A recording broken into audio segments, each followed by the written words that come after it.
dalam waktu yang dekat guru kita Habib Rizik, imam besar kita, akan kembali ke Indonesia. Kalau beliau datang, siap putihkan Soekarno Hatta, siap putihkan Soekarno Hatta, siap putihkan Soekarno Hatta.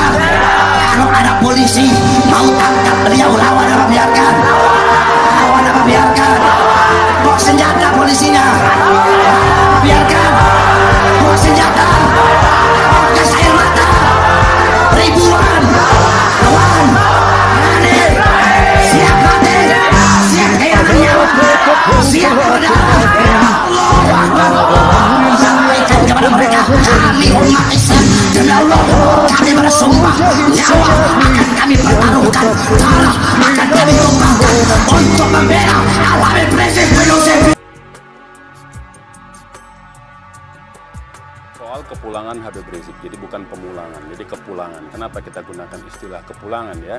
Karena Habib Rizik dengan upaya dan ikhtiarnya sendiri, tanpa bantuan dari pihak-pihak yang selama ini menyatakan diri memiliki peran, tetapi justru pihak-pihak tersebut ya adalah justru perannya mempersulit kepulangan Habib Rizik.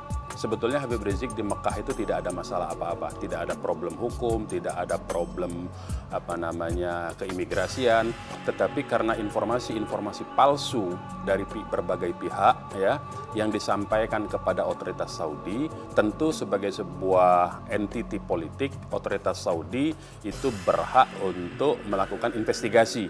Nah, selama dalam proses investigasi itulah Habib Rizik itu untuk sementara tidak diperkenankan keluar. Sebetulnya itu saja masalahnya ya.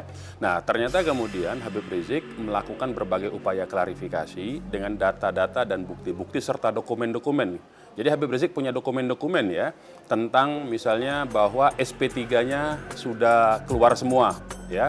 Jadi kasus yang Habib tersangka itu sudah di SP3-kan. Jadi Habib Rizik tidak ada persoalan hukum. Tadinya kan informasi yang dimasukkan ke otoritas Saudi bahwa Habib Rizik ini adalah masuk dalam daftar pencarian orang, Habib Rizik terlibat masalah hukum.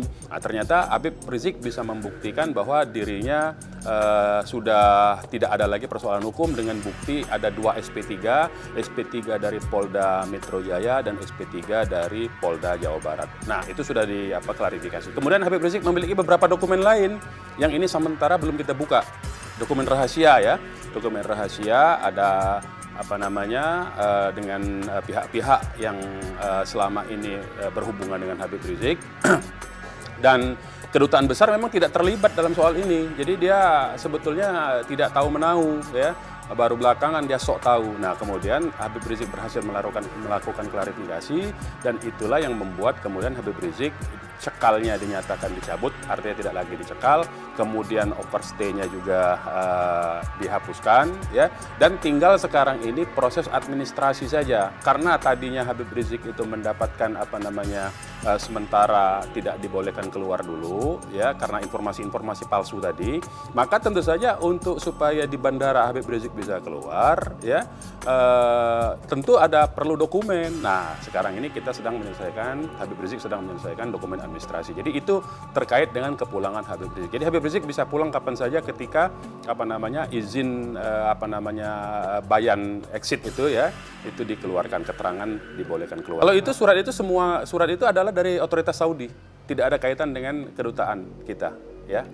Kecuali kalau ada hal-hal lain yang dibikin-bikin begitu ya. Tapi kalau sejauh ini saya kira persoalan Habib Rizik soal dokumen tinggal lagi mengurus dokumen yang istilahnya itu adalah safar bayan tadi itu. Jadi soal daftar yang disebutkan oleh kedutaan Indonesia di Saudi ya, itu karena memang dia tidak mengerti apa-apa. Jadi selama ini itu tidak pernah dikeluarkan sama dia. Dan justru sebetulnya sebagai duta besar ya, sebagai otoritas Indonesia yang mewakili Indonesia secara resmi, secara formal ya di luar negeri, keberadaan duta besar itu di mana-mana itu harusnya berusaha untuk memulangkan, bukan justru dengan menyatakan Habib Rizik nggak bisa pulang, Habib Rizik nggak bisa pulang. Ini bukan tugas duta besar yang tidak membantu sedikit pun, malah justru mempersulit kepulangan dari seorang warga negaranya yang dengan itikat baik mau pulang ke negaranya sendiri. Karena itu Habib Rizik yang tadinya berkoordinasi, akhirnya kemudian berikhtiar secara sendiri, begitu saja ya. Jadi variabelnya kita lihat, kalau dia variabelnya membantu dari dulu ya kita sih welcome, tapi kemudian dia merupakan variabel yang bukan mempermudah tapi justru mempersulit. Jadi itu yang saya mau katakan ya, variabel yang mempersulit begitu.